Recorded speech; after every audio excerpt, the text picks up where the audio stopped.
Boa noite, pessoal. Sejam todos bem-vindos. Uma alegria estar aqui com vocês nessa nossa live. Opa, estaremos aqui com um convidado muito especial, um amigo. Isso aí, deixa eu colocar aqui o tema da nossa live: experiência do ordinário, encontrar sentido e realizar-se como pessoa. E aí, Gonçalves, dona Stephanie, tudo bem? Quanto tempo? Tudo certo? Isso aí, Camila, seja bem-vinda, uma alegria. Vamos lá, deixa eu fixar aqui o tema da nossa live. Pronto. Experiência do ordinário, encontrar sentido e realizar-se como pessoa. Cássia, tudo bem? Bom ter você aqui na nossa live. Pessoal, boa noite, uma alegria estar aqui com vocês.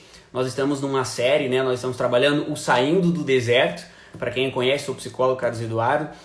Lancei, né, este ano o ano do amadurecimento. Eu quero fazer de 2020 a sua jornada do amadurecimento. Então nós estamos trazendo alguns temas. Falamos sobre maturidade na semana passada com o querido Pacheco. E hoje é uma alegria estar aqui com o Luiz, meu querido amigo Kiki, ó, já está chegando aqui na área para a gente fazer um bate-papo. Beleza? Laísa, seja bem-vinda. Renan, Patrícia, Ângela, tudo bem? Desculpa a demora em te enviar os PDFs lá, viu, Ângela? Renata, tudo bem? O pessoal do Team Pacheco por aqui na área. Daqui a pouco vai começar a supervisão. Hoje eu tô meio por fora lá da supervisão. Isso aí, beleza. Paulinha, há quanto tempo? Como é que você tá, fia? Jogou as muletas fora? Isso aqui só a Paulinha vai entender.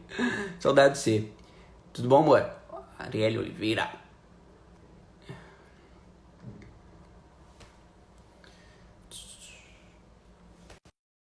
Você tá, querida? Saudade de ti. Vamos fazer live de novo? Olha aí, grande Kiki. Grande, Cadu. Como você tá, meu cara? Tudo bem, graças a Deus, cara. Que bom te ver por aqui. Quanto tempo, hein? Então, cara, muito tempo, que é uns bons aí, 5, 6 anos, não, que não nos vemos. Por aí, cara, pra mais. Eu fiquei puxando na memória, né? E como bom sanguíneo que guarda tudo, né? Que eu, cara, não consegui precisar. Eu fiquei cavucando, mas eu acho que é por aí, porque, olha, a última vez que eu lembro da gente ter batido um papo assim, né? Foi num evento que Padre Paulo tinha dado uma palestra lá, fala de antropologia, né? E ele fez uma reunião com os psicólogos e estudantes de psicologia. Eu acho que na época você já era formado e eu ainda era estudante. Acho que foi aí, né, cara? Presencialmente, né? Que eu lembro assim. Acho que sim. Se foi exatamente isso que você conta, então é mais tempo. É mais uns tempo. bons aí, 8, 9 anos, então. Exatamente. Eu tinha me formado há 2 anos. E tivemos aquela escola de formação de líderes. No momento do intervalo, tivemos aquela conversa no altar, né? Assim, no palco, com o Padre Paulo. E foi de lá que eu resolvi fazer. Foi daquela conversa que eu decidi fazer especialização em logoterapia, enfim. Que legal. Foi um Exatamente marco, isso. né? Eu tava na... Que alegria revê-lo. Bom tempo, alegria. Obrigado por ter aceito o convite, né? Para o pessoal que me acompanha aqui, né? Que não sabe, o Kiki produz... Posso chamar de Kiki mesmo, né? Kiki, né? Claro, por favor. Produz um trabalho maravilhoso lá no Instagram, né? Um trabalho fantástico. Tem o Em Rota, tem também um trabalho fantástico de temperamentos. Inclusive, minha esposa Arielle está aqui, a gente estava vendo, tem que ter uma... Eu não tinha visto aquela live fantástica, ri demais sobre os temperamentos e o corona, né? Ri demais, muito legal. Um vídeo que eu recomendo, pessoal, para ver. E ao final eu quero que você faça propaganda, viu? Hoje que vai rolar aí um curso, mas vamos deixar para o final, para o pessoal ter que ficar até o final da live. Excelente, e parabéns pelo trabalho que você tem feito aqui. Essa Valeu, jornada, obrigado. Algumas coisas eu tenho conseguido acompanhar. Cara, fantástico, um tema extremamente necessário. Somos um povo ainda muito imaturo. Sim. Essas chaves para a maturidade, essas jornadas para o nosso crescimento pessoal e para a nossa maturidade é algo extremamente salutar, necessário, e você tem feito isso com muita habilidade. Obrigado. Pegando a questão das virtudes, pegando aí ferramentas que dão resultado mesmo. Então, parabéns e continue, viu, Cadu? Obrigado. E assim, já entrando aqui no nosso tema, né? Esse é um tema delineado dentro desse processo da jornada, como você falou, né? Que foi assim, olha, né? Entendendo um pouco de que a gente tem uma atmosfera, né, de psicologia reinante, né? Eu até fiz uma live com a Rafaela na semana passada, intitulada Psicologia de Almanaque e Psicologia das Alturas, né? Brincando um pouco com a psicologia moderna, né? Falando ali assim, olha, dessa psicologia que tenta encaixar o ser humano no almanaque, né? E ao mesmo Perfeito. tempo trazendo aquela alusão do Frankl, né? Da psicologia das alturas, né? É, e aí trazendo um pouco, assim, e nesse processo de uma busca pessoal e também como terapeuta, né? Eu fiquei pensando assim, cara, as pessoas estão cansadas de mimimi, as pessoas estão cansadas de uma visão, assim, de como o Ítalo fala, né? De um homem de papelão, né? As pessoas, assim, têm sede, né? Por algo que pulsa, as pessoas têm sede por maturidade, né? Só que a pergunta que paira muito no ar é assim, é como, né? Como eu Uhum. amadureço? Né? Assim, a primeira questão é onde? Onde eu encontro alguém que me apresenta uma possibilidade de elevação, porque de algum modo as pessoas já sabem que estão tão cansadas, né, né, dessa visão reducionista, materialista que impera nesse tempo presente. Né? E aí, né, nesse processo, me encontrei com um livro, né, que é o livro do Scott Hahn, Trabalho Ordinário, Graça Extraordinária, um livro fantástico, que vem num momento muito oportuno, né? Onde eu tinha vivenciado uma situação de um acidente, né? Eu passei num acidente automobilístico, que eu fiquei impossibilitado de atender, né? Tive assim, dificuldades financeiras, e eu fiquei no lugar de vítima. E aí foi interessante, Kiki, né? E aí você vai entender porque eu estou contando essa história. Que Uhum. naquele momento eu lembrei de uma fala do Frank, que ele fala que o terapeuta precisa bater em si em armas espirituais. E teve Perfeito. um dia que eu estava frustrado, porque eu tive que tomar, olha, esse sofrimento é inevitável, né? Eu não posso, eu tenho que ficar em casa, eu não vou poder voltar a atender meus pacientes por um tempo, eu não sei se eu vou ficar com alguma sequela ou não na coluna, eu preciso de ajuda para tomar banho. E eu lembro que me sentaram numa cadeira, e naquele momento que eu sentei da cadeira, assim, eu tive assim, uma fração de dó de mim, foram 3 segundos de dó, de Uhum. autopiedade, né? Que eu pensei assim, nossa, como esse meu ordinário é ruim, né? Como eu sou injustiçado, bateram no meu carro, né? Aquela revolta. E aí, né? Por um instante, eu me lembrei de uma paciente que estava sentada diante de mim e eu lembrei que eu disse para ela a seguinte frase: toda situação, mesmo a situação de sofrimento, ainda resta uma possibilidade de sofrimento. Aí eu falei, puta que pariu. Por que eu fui lembrar disso? Agora, eu vou ter que ver se isso funciona na prática mesmo. Né? Agora, eu vou ter que olhar, né, e vou ter que ver se de fato, né, neste meu ordinário, existe uma possibilidade. E aí foi interessante. Né? Porque aqui é o ponto que eu quero trazer assim, olha, essa questão do ordinário, né? Sentido da vida. Eu recebo pacientes e pergunta aqui nos stories que falam assim, olha, mas essa história de propósito de vida, né? Parece uma coisa muito abstrata, né? Parece que assim, beleza, é fácil para falar vocês que são psicólogos, mas vem cá ver na minha realidade, né? Vem cá olhar eu que Uhum. estou com esses filhos aqui em casa, eu que estou desempregado, nesse tempo de corona, né? Uhum. Então, assim, a primeira pergunta que eu já quero lançar aqui, né? Assim, cara, o que é essa história de sentido? Tá? E mesmo numa situação assim, é possível encontrar esse tal de sentido de vida, Kiki? É evidente, a vida tá exatamente orientada para isso. Quando a gente fala dessa, você falou aí da psicologia do almanaque, né?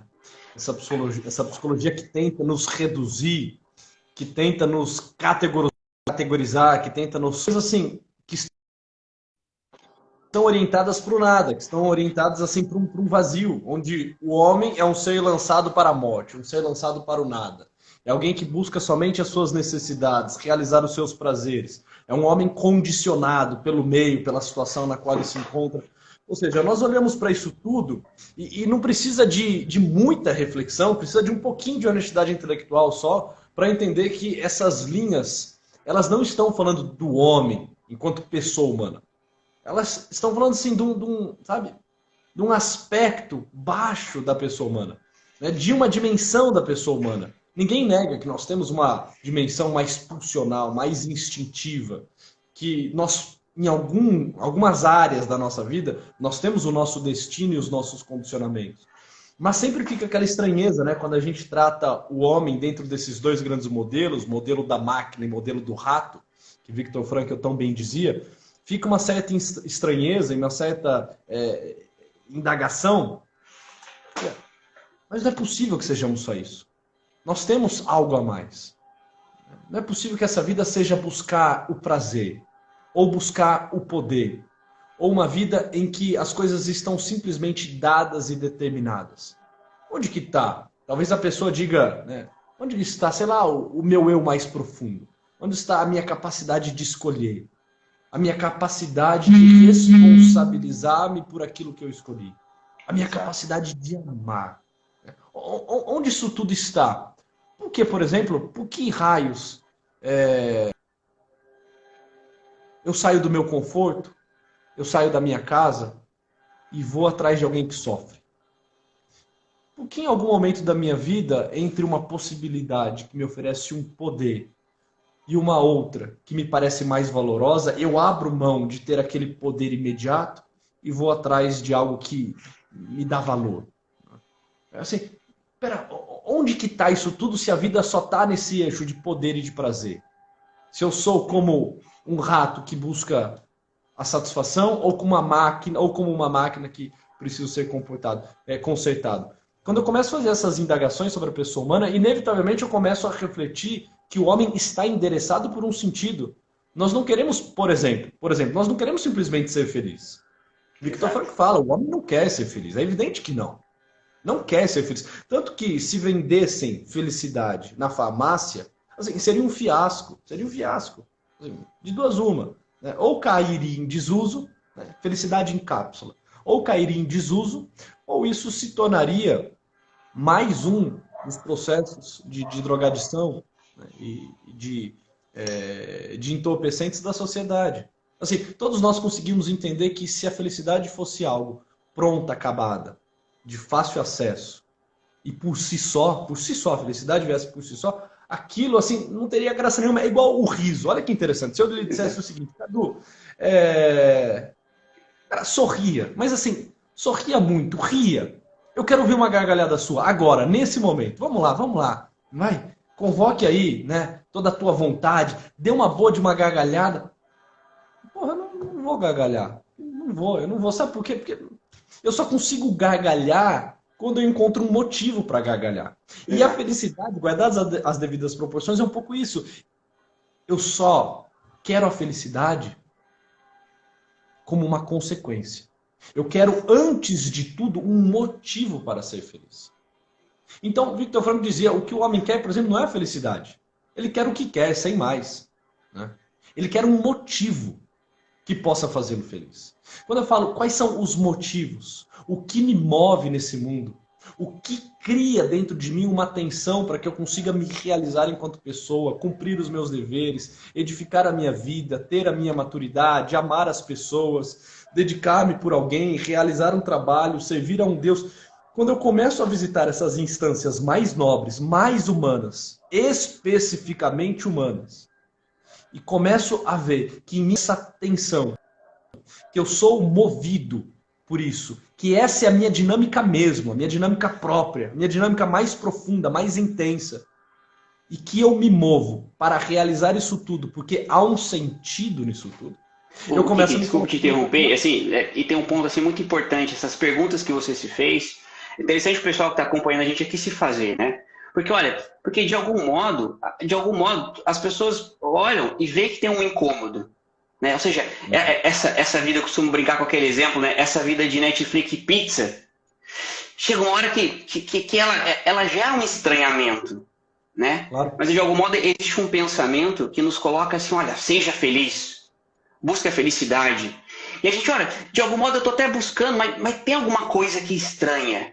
Né? E essas perguntas que você trouxe, elas ajudam a gente a subir um pouco, né? A perceber que, olha, parece que não é só aqui, parece que tem algo a mais, né? Parece que dentro de mim tem uma sede, isso que você está dizendo assim, olha, aponta, né, para que dentro da gente tem uma motivação, como se, eu gosto muito daquele exemplo do Frank, ele fala da água, né?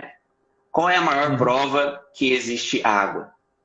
A sede, né? Perfeito. Então, o que está sinalizando para a gente aqui é muito importante. Ou seja, olha, parece que a gente foi treinado, parece que a nossa cabeça está toda formatada para essa questão de seja feliz, busque prazer. Mas peraí, a gente não é um rato. Né? Peraí, tem alguma coisa a mais. Tem alguma coisa a mais. Né? E é tão maluco que assim, as pessoas ficam falando, mas que raios é isso de sentido?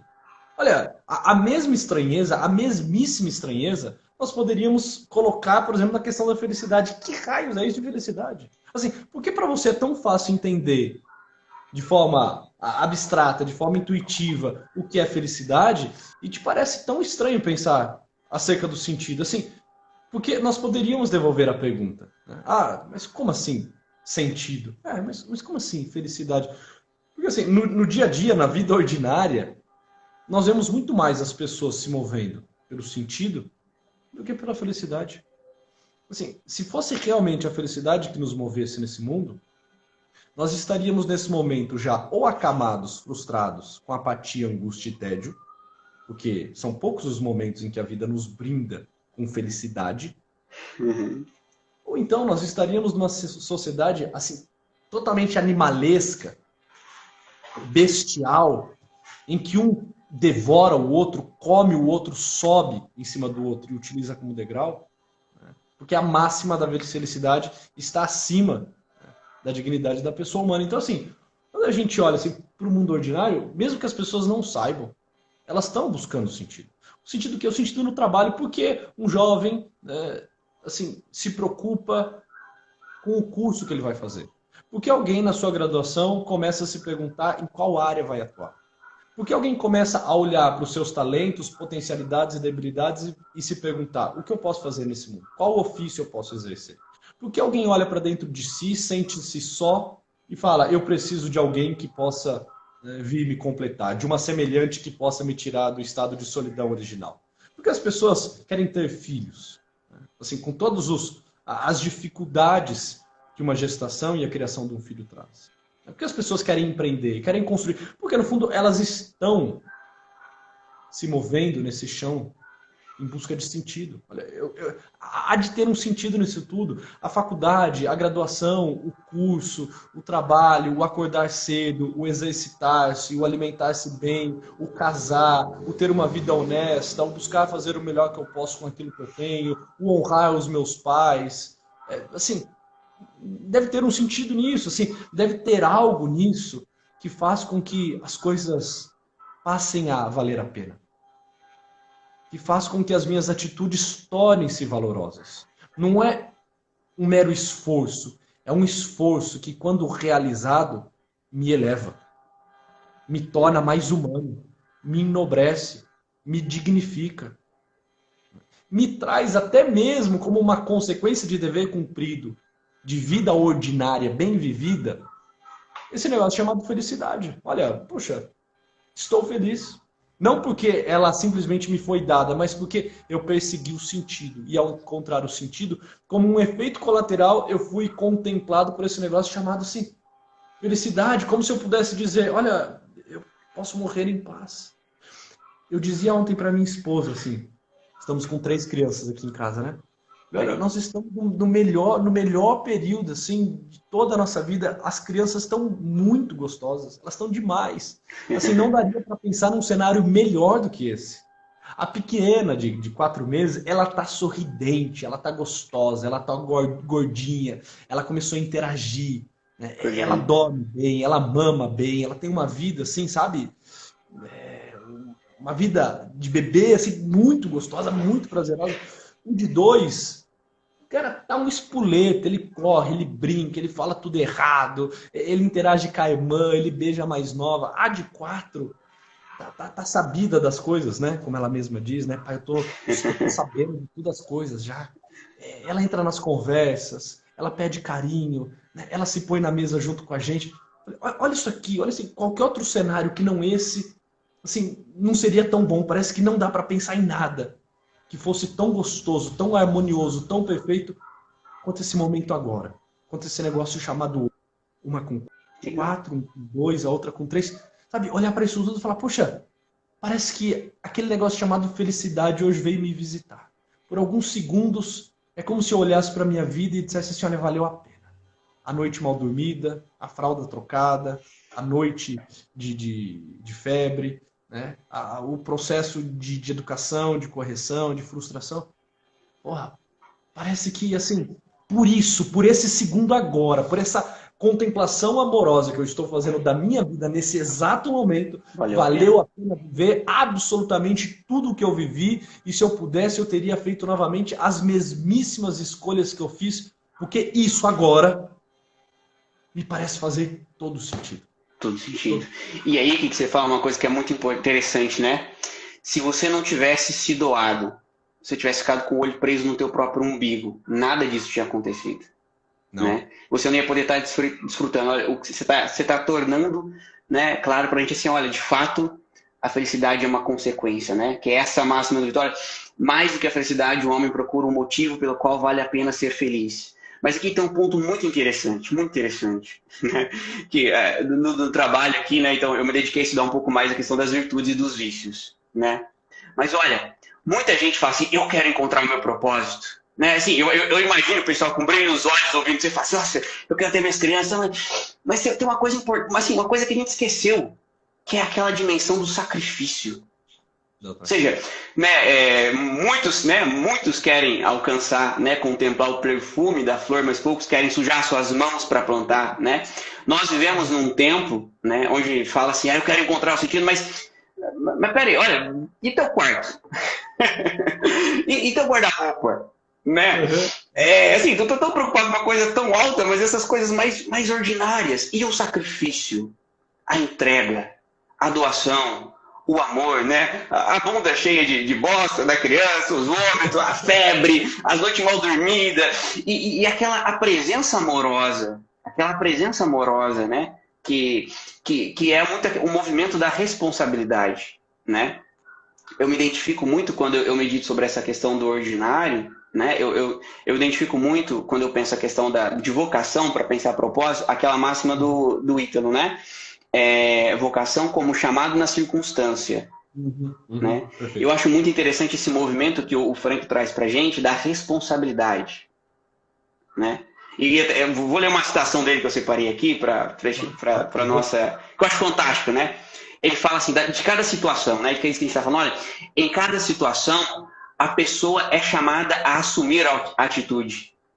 Em dado momento, sua situação concreta exige que seja ela, ou seja, que ela procure configurar ativamente seu destino.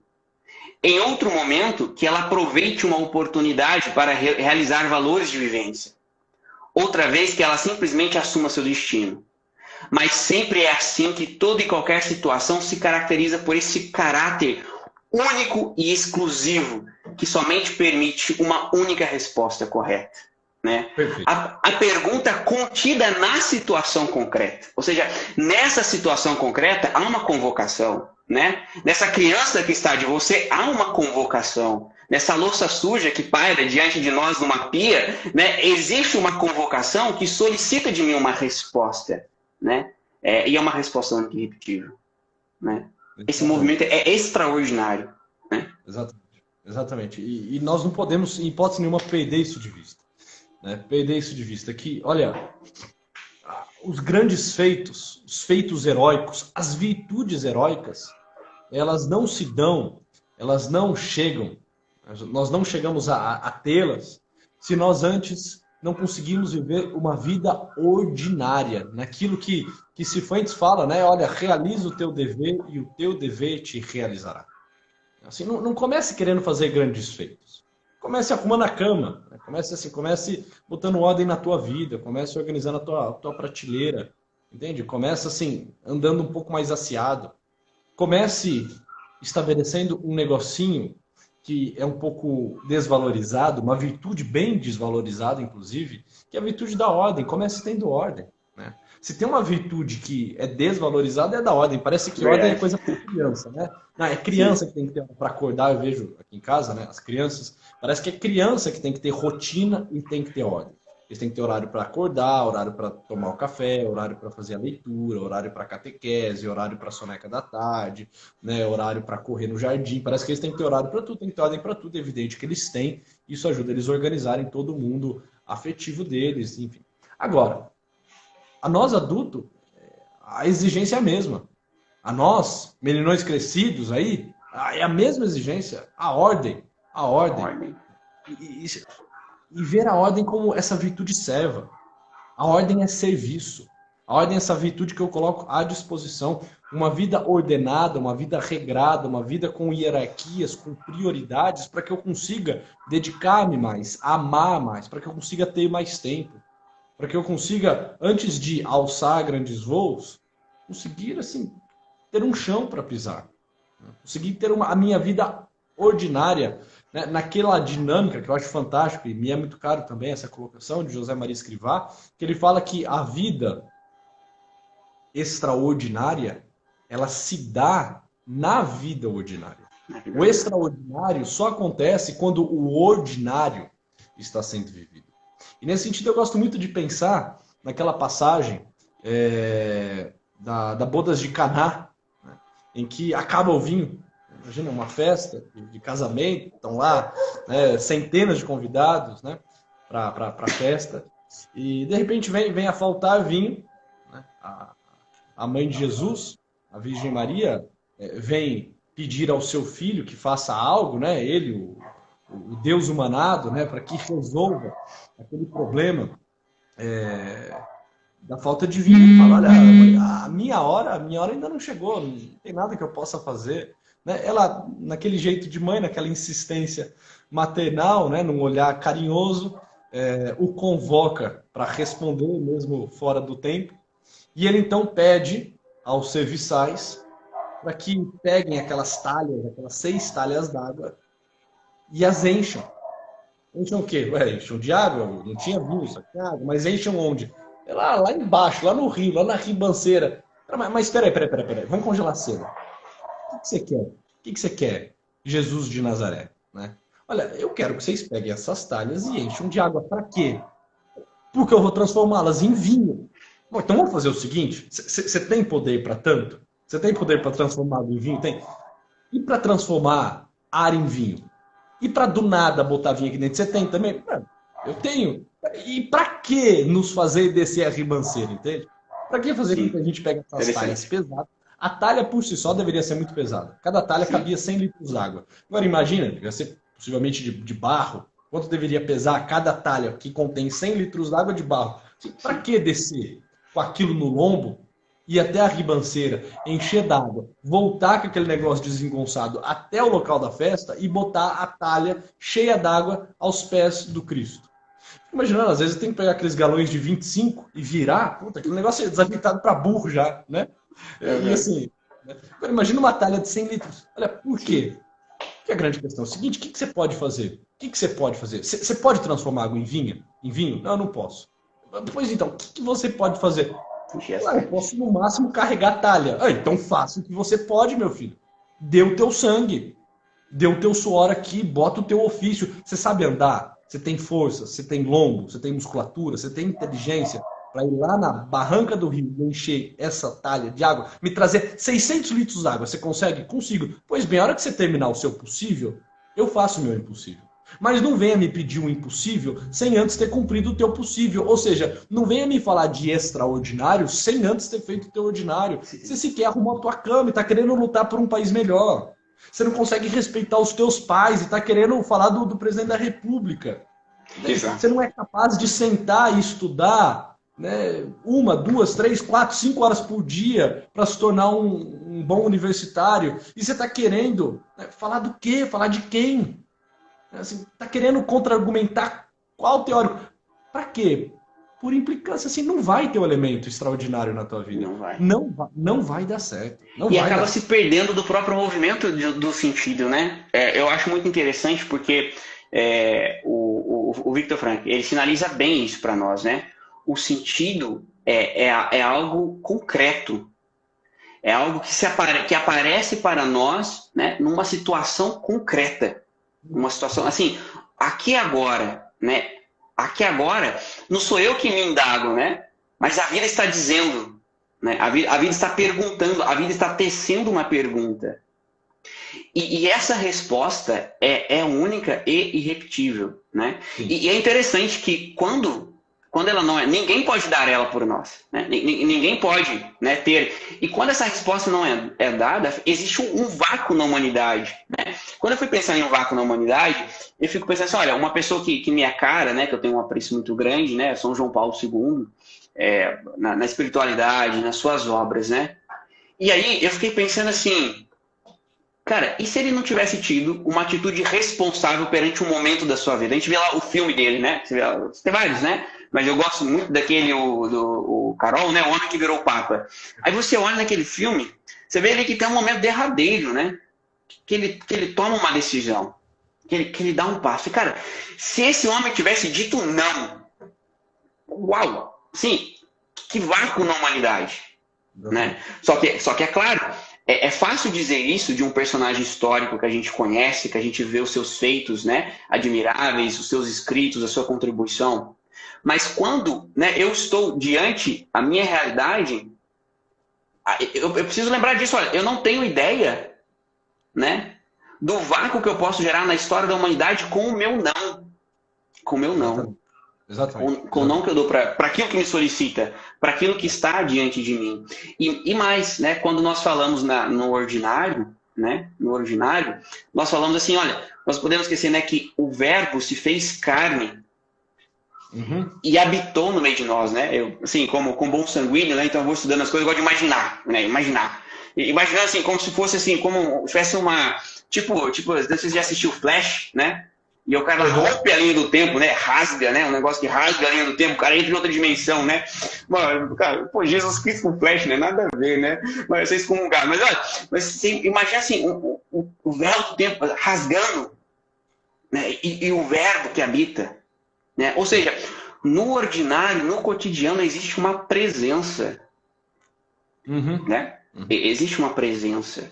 Né? E viver, e a gente pode pensar, né, na live, eu fiz uma live com o Pacheco na semana passada, que nós estávamos discutindo maturidade, né? Maturidade, normalidade e santidade, né? A plenitude do homem maduro é o homem santo, a plenitude que você pode chegar. E o Frank fala isso, né? Assim, olha, no campo de concentração, eu vi o homem de duas estirpes, né?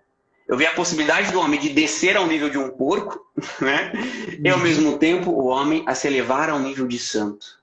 Exatamente. Mas isso acontece num momento chamado aqui agora, no ordinário. E se nós perdemos esse olhar atento, né? Por exemplo, se a gente vive uma vida soberba, né? Uma vida que assim, a gente está buscando a vanglória, né? Você está distante, você está vendo uma imagem ideal e você não está conectado, né? Com aqueles nãos que te limitam, que te traz para a humildade, né? Que te faz, olha, essa é a minha vida. Como exemplo que eu dei no começo, né? Assim, olha, eu gostaria de não ter cometido, não gostaria de ter entrado num acidente, eu gostaria de não estar doente, mas, cara, essa é a minha realidade. Acabou. Né? E assim, e é somente aqui que eu vou poder me realizar, encontrando a resposta certa, a resposta adequada, né? Aquela melhor resposta a dar neste momento. E aí, então, quando nós desprezamos o ordinário, nós perdemos, né?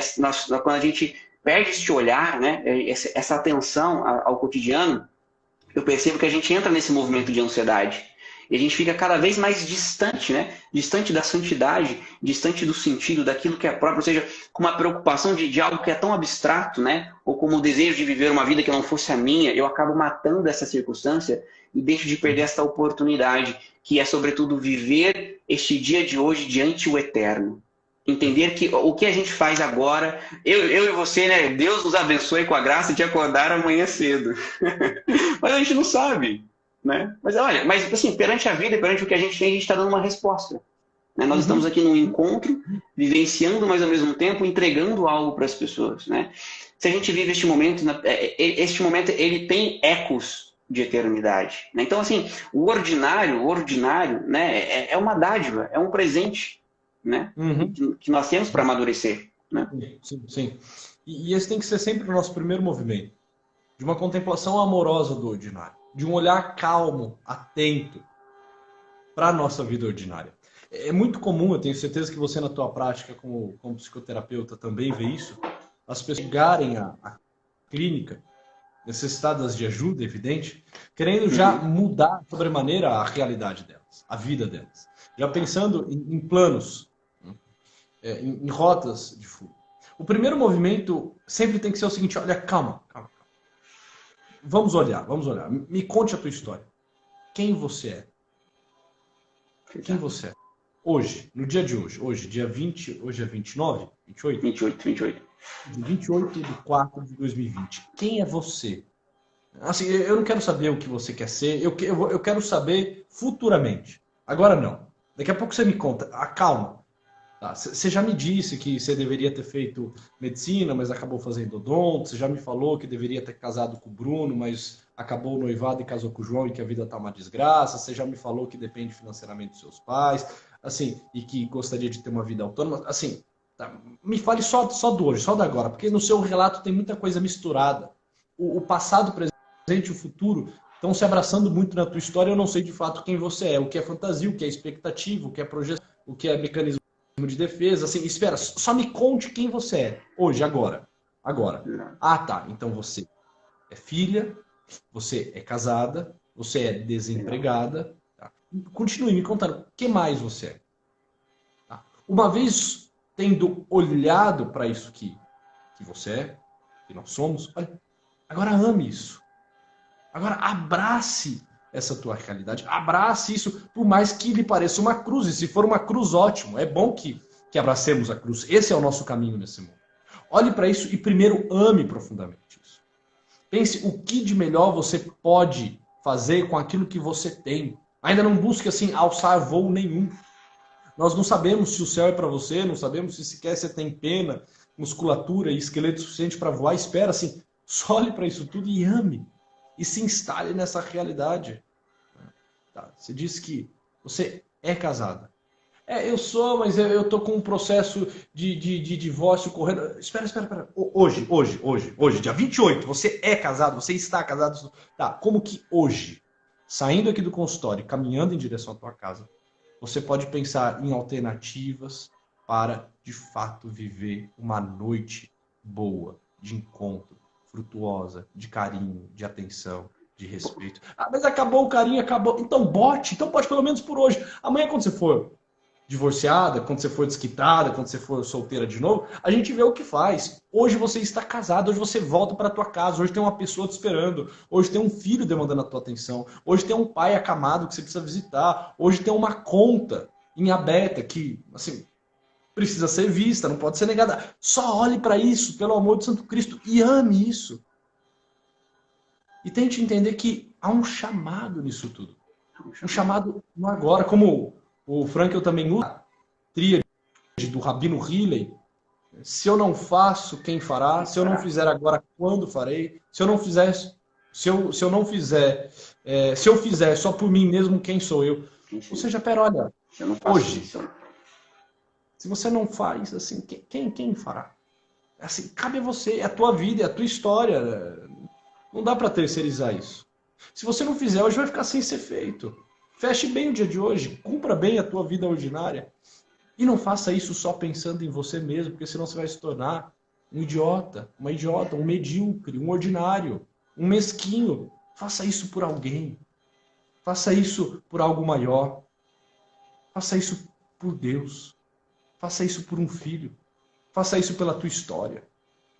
Faça isso, sei lá, pela tua descendência, pelos que virão, pelos que já são. Ela faz por alguém, porra. E isso nos dá calma. E olha, tá, se é isso que eu tenho, é isso que eu olho, é isso que eu amo, e é em cima disso que eu começo a construir algo. E eu Porque senão a gente fica fugindo do ordinário, né, cara? A gente fica toda hora assim, pensando em alternativas outras. Em alternativas outras. A gente olha para a nossa vida e a gente não para um segundo sequer para nos encontrarmos na vida que nós temos. A gente fica fazendo projeção imaginando como seria uma outra vida. Poxa, mas essa outra vida não existe. Isso não existe. O que existe é isso que você tem agora. É você acamado, tentando recuperar-se, para que talvez, quem sabe, com muita sorte e fé em Deus, não fique com sequela. É você desempregado, porque o comércio que você estava trabalhando foi bloqueado por causa desse lockdown, e você não sabe o que vai fazer nos próximos meses. É você, né, querendo estar fora de casa, mas ainda vivendo na barra da saia do papai e da mamãe. É você, a tua história. Olhe para isso. Acalma. Se nós não fizermos isso, a gente não dá conta de viver a vida ordinária, porque a gente vai achar que aquela cama não é nossa, que aquela louça não é nossa, que aquele filho não é nosso, que aquele e-mail não é para nós, que aquela resposta que eu tenho que dar não me cabe. Assim, a gente vai ficar simplesmente negando, negligenciando, se vitimizando, terceirizando, e a vida fica empacada, a vida fica travada todinha. A gente vai ter... Cada dia basta o seu cuidado. É exatamente isso, Ana. Exatamente. Viveu hoje, né? Viveu hoje, né? E é interessante, né? Essa frase, a Cláudia colocou, não deixe para amanhã o que se pode fazer hoje, né? É interessante porque deixar para amanhã já não é possível mais, né? Claro, beleza, se você não fez um relatório hoje, mas vamos dizer assim, aquilo que de fato a vida me convocava a realizar hoje, né? Existe esse movimento, o que você bem colocou, eu quero bater assim, né? Ressaltá-lo, né? Que é o movimento da terceirização, né? Ou seja, quando eu coloco... Tinha um colega que dizia assim, né? A culpa é minha e eu ponho quem quiser, né? Isso aqui é a frase do inconsequente, né? Isso aqui é a frase assim, daquele que não entendeu que está aqui para se gastar, né? Tem uma caixinha hoje me colocar assim, Cadu, olha, ainda, né, assim, na hora eu estava falando sobre a preguiça um tempo atrás, eu gravei a pessoa, né? Ela me perguntou como é que fazer para vencer a preguiça. Eu dei umas dicas bem práticas, tipo assim, bota o seu celular para despertar mais cedo, né, acorde 10 minutos mais cedo, reza um Pai Nosso, coisas passa, né? 10 polichinelo, 20 abdominal, bem prático, né? Vamos fazer alguma coisa. Aí minha prima escreveu uma caixinha, talvez até esteja aqui pela live, claro que não vou entregar quem é, né? Mas é um carinho muito grande, tá? Te acompanhar. Mas olha, eu falei pra você, olha, tá, então beleza, então já que você não tá conseguindo acordar mais cedo, né? Então a dica que eu coloquei lá assim, então beleza, então vamos acordar tarde, mas na mesma hora todo dia, né? Mas olha, mas a gente pode esquecer de uma coisa, tá? A gente pode esquecer de um detalhe, olha, a vida madura, né? A vida madura, ela solicita de nós sacrifício. A vida madura, ela solicita de nós sacrifício. E não existe mudança se eu não entender que eu estou aqui para me consumir. Traduzindo em miúdos, né? Se a tua vida vai mal, a responsabilidade é tua.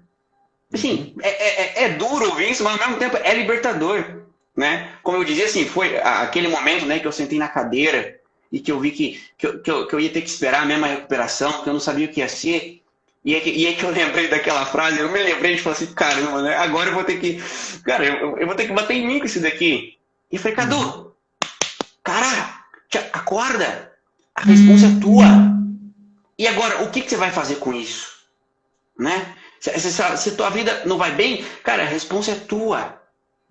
Né? A resposta é tua.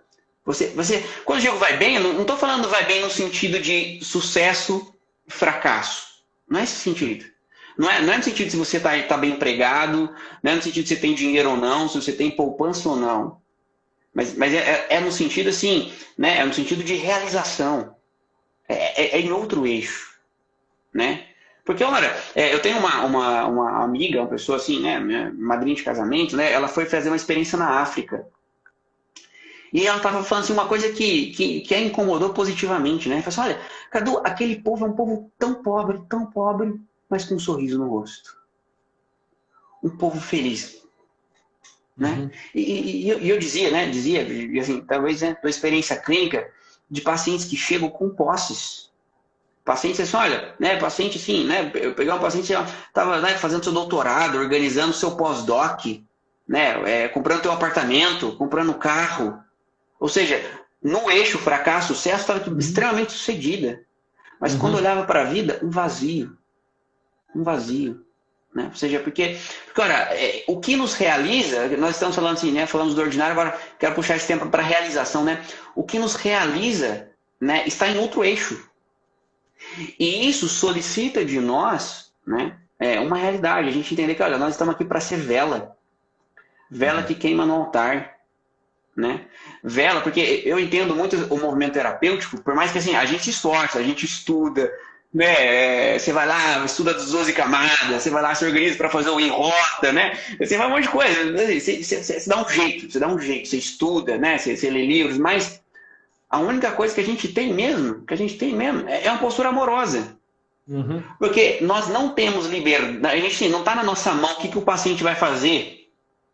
Assim, o que ele vai fazer o que a gente está entregando, a gente não sabe. A gente nunca sabe se aquele que falou que vai tirar a vida, se volta na próxima sessão, por mais que você gastou ali, você fez de tudo que você tinha. Né? Até contar piada na sessão, você contou para ver se ajudava. Né? Mas o que a gente tem mesmo? Né? É manter a nossa chama acesa. ser ali uma presença luminosa. Mas para isso significa que eu preciso me consumir, né? E me desculpa dizer, me desculpa entre aspas, né? Porque precisa ser dito, né? Se a tua vida não vai bem, é responsabilidade tua. Porque mesmo desempregado, né? Mesmo que você seja acamado, né? Mesmo, olha, existe ainda um eixo que é possível a você se orientar, mesmo neste ordinário, né? E que quando você se orienta, você cresce, você se torna não só uma vela, mas um farol luminoso, né? E eu creio que a realização, né, da maturidade, né, e também o caminho da santidade está aqui, né? Quando a gente pensa em realização humana, né, e entendendo que realização, beleza, o pessoal, esse papo de igreja aqui, beleza, mas quem está aqui, tem muita gente que está aqui que está interessado na santidade, o caminho é esse. O caminho está aqui, no ordinário, mas em outro eixo. Sim. Né? Sim. E é interessante falar isso, porque assim, enquanto a minha atenção, a minha preocupação ainda está nesse eixo mais horizontal, eu não entrei na verticalidade da vida, eu estou mais nesse eixo horizontal. Eu ainda estou muito preocupado com aquele negocinho que a gente dizia no começo, chamado assim, felicidade. E no fundo a gente ainda confunde com prazer. A gente acha que felicidade são momentos de prazer. Não que felicidade seja um estado da alma. Né? Como diz Luiz Lavelle, né?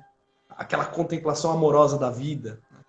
Assim, a gente acha que são momentos de prazer. Se a minha preocupação ainda está nessa questão de prazer, fugindo da dor e buscando prazer, saindo do fracasso e buscando, né, de alguma forma, essa glória, que de glória tem muito pouco, é vanglória, né, uma glória vã, uma glória vazia. Mas se eu ainda estou me deslocando nesse eixo, eu não estou sequer conseguindo construir uma vida ordinária. Não dá para construir uma vida ordinária, porque na vida ordinária, de algum modo, eu preciso começar a tirar a minha preocupação disso. Do que me dói e do que me dá prazer. Porque às vezes o que dá prazer é o que tem que ser feito. E às vezes o que dói é o que tem que ser feito. E assim, não tem uma métrica que fecha nisso. Sei lá, tem dias que você sai da cama feliz, contente, saltitante, batendo no peito, falando, dia, vem em mim. Né? Eu tô pra você. Tem dia que sair da cama é terrível, você sai se arrastando.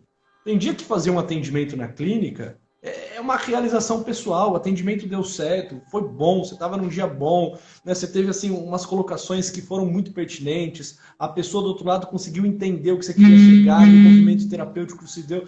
Tem dia que não vai, tem dia que aquela uma hora é uma hora pesada, de uma história densa, de uma dor profunda, em que tanto o terapeuta quanto o paciente choram juntos. A dor da vida, o destino, aquilo que está dado. Então assim, se a preocupação ainda é prazer e dor, eu ainda não consegui ter a minha vida ordinária. Eu não consegui sair de casa e arrumar a cama. Eu não consegui terminar de comer e lavar a louça. Eu não consegui cuidar do meu jardim. Eu não consegui trocar uma fralda de merda do meu filho. Eu não consegui passar uma noite em claro tentando fazer uma criança dormir porque ela está febril e precisa de um colo, precisa de uma proteção. Eu ainda não consegui me dedicar a ninguém. Eu ainda não consegui me preparar para a prova. Entende? Eu não consegui organizar nada. Se a atenção ainda está nesse eixo de prazer e de dor, eu ainda estou confuso. Ora eu quero, ora eu não quero. Ora eu quero fazer esse curso, ora eu quero mudar de curso. Por quê? Porque acabou o prazer. Isso aqui começou a me gerar dor. Isso aqui é exigente. Eu achei que eu tinha que estudar menos. Eu achei que eu entenderia mais fácil. Eu achei que os professores seriam mais compreensivos. Era prazeroso, virou desprazeroso. Então eu troco. Esse relacionamento era prazeroso. Ele me entendia, ele me escutava, ele trazia flores, fazia massagem no meu pé. Agora ele começou a me exigir também algumas questões. Né? Assim, eu começo a trocar tudo, começa a cair na cultura do descartável, do provisório, dessa sociedade líquida, como fala Bauman. Por quê? Porque eu estou preocupado em buscar o prazer, em fugir da dor. Eu não consegui organizar minha vida. Tá preso ainda. Olha, começo a ligar o foda-se para isso tudo. Olha, pouco importa se isso vai gerar dor ou se isso vai me trazer prazer. A dor e o prazer dizem muito pouco, quase nada. Eu vou fazer porque eu devo, não porque dá prazer. Eu vou fazer não porque dói. Eu simplesmente vou fazer. É dessa forma que as coisas são. É assim que eu montei a minha agenda. Eu até respondi, acho que hoje ou ontem, uma pessoa perguntou como um sanguíneo pode, né, se organizar, ser mais produtivo, enfim. Eu falei, olha, São José Maria Escrivá dizia, né, que depois da memória, da inteligência e da vontade, a quarta potência humana deveria ser um negócio chamado agenda. Então tinha, né? Essa eu nunca ouvi dele, essa dele eu nunca ouvi, boa. Fantástico, né? Ele falou, tem as três potências, né? Inteligência, memória e vontade. Mas a quarta potência humana se chama agenda. Monte uma agenda. Organize o teu dia. Que horas você acorda, que horas você reza, que horas você se alimenta, que horas você se exercita, que horas você ajuda as pessoas, que horas você estuda, né? Porque a ordem te dá uma capacidade de serviço maior. A ordem te instala na realidade da vida. Então, assim, a pessoa que ainda está preocupada com busca de prazer e fuga de dor, ela ainda não tem uma agenda, você entende, Cadu? Assim, não tem. Quando você para diante de uma pessoa que não consegue seguir uma agenda, é alguém que desiste, por quê? Porque diante de uma dificuldade sucumbe. Ela é imatura, é uma criança ainda, né? Uma criança. Uma criança, assim. Por isso, exatamente por isso é tão difícil manter uma ordem e uma agenda com criança. Porque ela chora, ela corre, né? Ela já sabe que todo dia, quando dá 1h15, ela tem que dormir, mas ela se esconde, né? Ela, assim, cria todo um cenário, né, de mãe de birra para que ela consiga fugir daquilo, porque naquele dia, naquele momento específico, aquilo não foi agradável. Isso não foi agradável, o que eu faço? Eu corro. Eu tento burlar a agenda, eu tento romper a regra. Criança.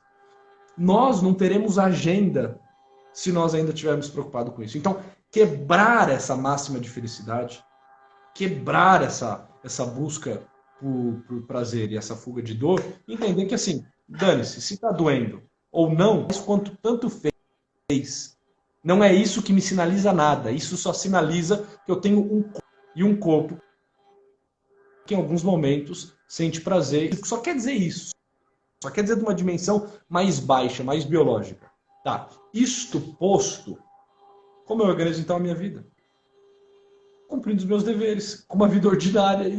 Aí sim eu começo a entrar na verticalidade. Então, se eu não estou preocupado em simplesmente buscar o prazer e fugir da dor, eu posso até ser vela. A vela, ela se consome, isso dói, ela queima. A luz dela ilumina os outros, mas quanto mais ela ilumina os outros, menos luz ela vai tendo para si mesma, porque cada dia de queima é um dia menos de vida. Quanto mais rápido ela clareia o ambiente, quanto mais luz ela emana, menos tempo ela tem. Ou seja, ela está se gastando mesmo. Se gastando mesmo. E assim, entendi, ela não está preocupada mais com dor, porque se ela estiver preocupada com dor, ela não acende, ela não clareia, ela não faz porra nenhuma, ela fica lá engavetada. É um sabonete que não solta cheiro, que não exala cheiro, porque fica na gaveta. Né? Fica guardado para sempre. E apodrece, e mofa, e sei lá o que acontece. Mas sair dessa neurose, dessa procura de prazer, isso é perturbador. Que era um movimento que Freud fazia muito, essa busca da nirvana, essa busca da homeostase, né? Olha, não se frustre não, viu, cara? E se não me engano, eu acho que eu li isso aqui no Franco, acho que foi o Franco mesmo, acho que foi no Em Busca de Sentido que eu tava lendo. Se não me engano, tá? Espero não estar botando palavras, depois o pessoal da Sobral me corrige aí, né? O herege, né? Se não me engano, ele falou assim, olha, no final das contas, a busca do prazer é desprazerosa. Eu falei, cara, que coisa interessante. O princípio do prazer é desprazeroso, né? Porque assim... Ele diz, o princípio do prazer anula-se a si mesmo. Essa é a frase dele.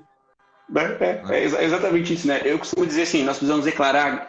A gente quer amadurecer, beleza. Então, pessoal, eu quero ser santo. Eu costumo dizer assim, olha... Gente, vocês estão falando de querer ser santo. Vocês estão falando assim, mas vamos ser sinceros. Tu tá preparado para o martírio? Você não aguenta acordar 10 minutos mais cedo para fazer exercício físico, para tomar um banho gelado, para rezar um Pai Nosso e 3 Ave Maria. Como assim? Tu não vai aguentar. Vamos olhar para a realidade dos primeiros santos, vai. Para suportar aquilo, suportar aquela... Assim, só a dor emocional de pensar uma espada, né, a decapitação, assim, né, uma dor psicológica, não vamos nem pensar assim, de sentir a espada, né? Sei lá, né? Eu não sei se a espada estava afiada, se os caras, né? Põe num lance só ou não, né? Mas não, é só de pensar a dor psicológica. De imaginar o sofrimento psíquico daquele cara, de pensar, né? Mas hoje, só de pensar em acordar cedo, a turma já tem. Como é que vai ser santo? Não vai. Desculpa dizer, é claro, beleza, graça de Deus, né? Mas vamos ser sinceros, né?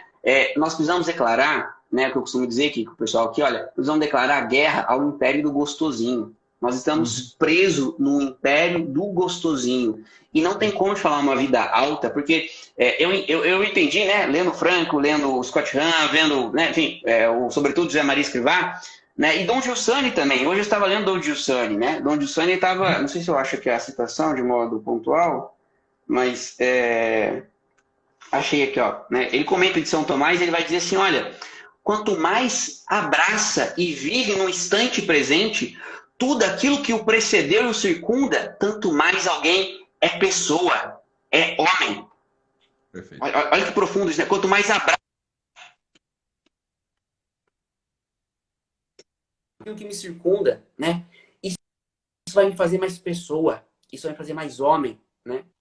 Fato, o presente é o lugar, ao mesmo tempo enigmático e esplêndido, da liberdade e a energia que manipula o conteúdo do passado, liberando uma criatividade responsável, né? Ou seja, eu aqui agora sou capaz de criar o meu próprio destino, né? Entre aspas, de criar. Ou seja, existe um ponto, né? Existe um ponto, né? Ou seja, neste movimento horizontal, né? E neste movimento vertical tem um ponto de interseção chamado hoje, chamado aqui agora, né? Aqui agora, assim, beleza, quer viver uma vida alta, mas o que a gente está dizendo aqui, meu Deus do céu? Então, assim, olha, vence o império do gostosinho, começa trazendo ordem para a vida, né? Começa a organizar aquelas coisas mais básicas, ou, sobretudo, né? Uma experiência que eu costumo dizer, olha, você já tem algo, você já tem alguma força útil. Eu recomendo muito, assim, como, geralmente, né, o consultório tem mais mulheres, né? Então eu já recomendo, vai pra cozinha, vamos aprender receita, né? Mas, olha, tem alguém, eu já tenho. Então dedica a tua força que você já tem a fazer um bem, de modo desinteressado. Sei lá, vai fazer um dia, vai fazer uma visita para um asilo, para uma creche, né? Você sabe escrever bem? Você sabe fazer um bolo? Faz um bolo e um dia dá pro teu vizinho. Olha, são movimentos, organizar a vida, né? Acordar mais cedo para rezar um Pai Nosso, fazer exercício físico, são movimentos que vão tirando a gente do império do gostosinho e vão levando a gente, porque, de fato, o sentido se manifesta no presente. E este presente é uma via para encontrar sentido e é uma via para amadurecer, sobretudo, é uma via para ser o santo, né? Podemos pensar assim. Perfeito. E é interessante esse negócio, né? O pessoal fala de ser santo, e é claro, essa tem que ser a busca, é aí que nós temos que mirar, ser magnânimos, né? E querer grandes coisas, e nada é maior do que isso. Agora, quando ainda não se é gente, pensar em santidade é algo assim, descabido. Exato. Descabido. Parece mais um movimento narcísico do que outra coisa. Não dá ainda para falar disso. Não dá. Entende? Para alguém que não conseguiu ter uma vida regrada, não conseguiu ter agenda, essa quinta potência da alma, entende? Como que vai fazer? Não dá. Não dá. Mas se Deus quiser, olha, ele até quer, mas entende as talhas d'água? Você não mistura. O que você quer? Como que ele vai botar um vinho? Até poderia, mas assim, pela história que nós temos acesso, uma história de alguns milênios, Deus costuma agir de uma maneira específica. Agir como? Entrando com o impossível depois que o possível foi feito. Exato. José Maria Escrivá, ele tem uma frase, né? Seja homem, seja viril, depois santo. Exatamente. Que nosso tempo tá acabando. Que papo gostoso, hein? Que papo bom. Muito obrigado. Quero te agradecer. E quero deixar esses minutos finais para você fazer um merchan aqui, fazer um merchan do teu curso, né? Que tu vai lançar. Eu li pouco. Aproveita que eu quero convidar o pessoal a te seguir e explique pra gente aí brevemente. Esse último curso que eu anunciei agora é um curso que eu tenho ensaiado para fazer já há algum tempo. Agora deu certo. Eu preciso pegar 5 semanas para fazê-lo todo. Que é um curso sobre a base antropológica de Viktor Frankl, em cima das 10 teses da pessoa humana. Nós não temos esse texto em português sobre as 10 teses da pessoa humana, mas nós temos em algumas obras em espanhol. E eu estou retirando de algumas obras essa colocação de Frankl sobre as 10 teses da pessoa humana, em que ele vai dizer, né, entre outras coisas, que toda pessoa humana é um indivíduo, que nós somos um unita multiplex, que homem nenhum é bicho. Ele vai que a nossa vida é uma vida de autotranscendência. Ele vai trazer 10 teses. Em cima dessas 10 teses ele dá uma base daquilo que é a antropologia dele e, evidente, da escola fundada por ele, que é a logoterapia. Então, serão 5 semanas, 2 aulas por semana, possivelmente às terças e quintas-feiras, terças e sextas, não me lembro agora de cabeça. Então, assim, esse Tem é o um link último na curso. sua bio, né? Tem um link lá na sua bio, né? Tá lá na minha bio. É um curso gratuito, assim, para todos os Legal. batuqueiros. Estamos com quase 1.000 pessoas já inscritas no curso. Que Né? legal. Que Então, assim, parabéns pelo trabalho, viu? O pessoal que me segue, eu peço que te acompanhe, tem um trabalho fantástico, tem uns vídeos muito legais também sobre temperamento, pessoal que tem curiosidade, né? Obrigado por aceitar o convite para esse bate-papo. Foi muito bom.